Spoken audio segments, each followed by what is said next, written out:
स्वयंसेवक रोज प्रार्थना कर रहे हैं, मैदान पर एकत्र आकर नहीं कर रहे, अपने परिवार के साथ घर में कर रहे हैं, लेकिन प्रार्थना करने का उनका समय निश्चित है। उनके परिवार में उस समय प्रार्थना हो रही। अनेक प्रतिनिधि स्वयंसेवक अपने प्रतिज्ञा का रोज स्मरण करते होंगे। नित्य शाखा के कार्यक्रमों में अभी इतना ही करना संभव है, उतना चल रहा है। बाकी कार्यक्रम दूसरा बदल गया है, वो सेवा का कार्यक्रम है। प्रचंड प्रमाण में जो सेवा चल रही उसको सब लोग देख रहे हैं और सारा समाज हमको प्रोत्साहन भी दे रहा है। परंतु हमको ध्यान में रखना चाहिए कि ऐसा नहीं मानना चाहिए यही अपना कार्य है। कार्यक्रम अपना कार्य नहीं है।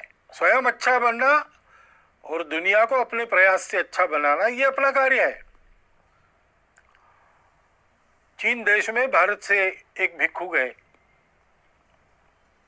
तथागत के धम्म का प्रचार करने के लिए। कुछ वर्ष वहां काम करने के बाद उनको ऐसा लगा कि तथागत का एक चरित्र लिखा जाए चीनी भाषा में, वहां की जनता के लाभ के लिए। तो लिखकर तो तैयार हो गया, लेकिन उसको छापना है। तो वहां उनके जो संपर्क थे उन सब लोगों से वो मिले, उनसे धन इकट्ठा किया, बताया तथागत का चरित्र उससे छापेंगे। और सारा धन इकट्ठा होने के बाद छापने के लिए छापखाने में वो हस्तलिपि देना कल देनी है, तो आज रात में एक बड़ा भूचाल आ गया और बहुत से देहात, बहुत से शहर तहस नहस हो गए। तुरंत सेवा कार्य में सब लोग लग गए। तो पुस्तक के लिए जो धन लाया था उसका स्वाभाविक उपयोग लोगों की राहत के लिए हो गया, वो धन समाप्त हो गया।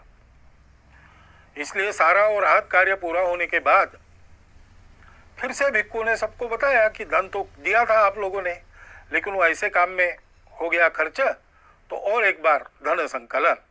फिर से वैसा किया। फिर जब छापखाने में जाना था उसके पहले कुछ दिन एक बड़ी बाढ़ आ गई, फिर से राहत कार्य करना पड़ा। सारा संकलित धन उसमें व्यय हो गया। फिर जाकर लोगों को समझाया, लोग भी समझ गए। तीसरी बार धन संकलन हुआ। इस बार कोई आपत्ति नहीं। हस्तलिपि छापखाने में गई, मुद्रित होकर किताब तैयार हुई, किताब का धूमधाम से प्रकाशन हुआ लोगों ने, और उस किताब को बड़े श्रद्धा पूर्वक खरीदा। और पढ़ने के लिए अपने अपने घर में जब लोगों ने उसको खोला तो पहले पन्ने पर लिखा था कि ये तथागत के चीनी भाषा में चरित्र की तीसरी आवृत्ति है।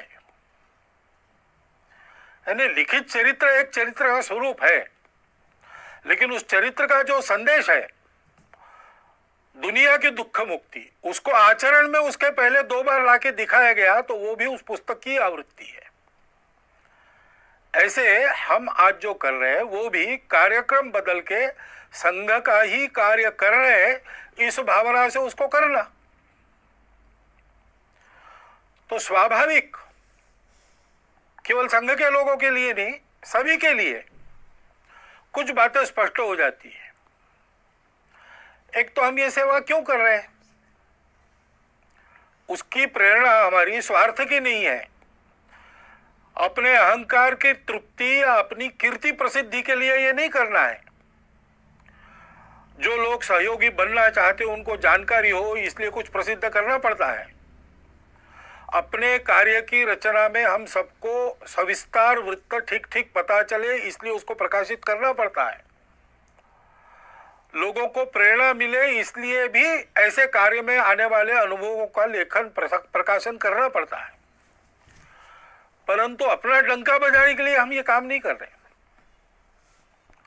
हम काम कर रहे हैं, ये अपना समाज है, अपना देश है, इसलिए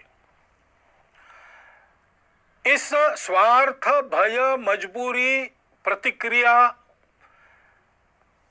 या अहंकार, इन सब बातों से रहित आत्मीय वृत्ति का परिपाक है ये सेवा। और इसलिए इस सेवा में हम लोगों को निरंतर लगना है, निरहंकार वृत्ति से लगना है, श्रेय दूसरों को देना है।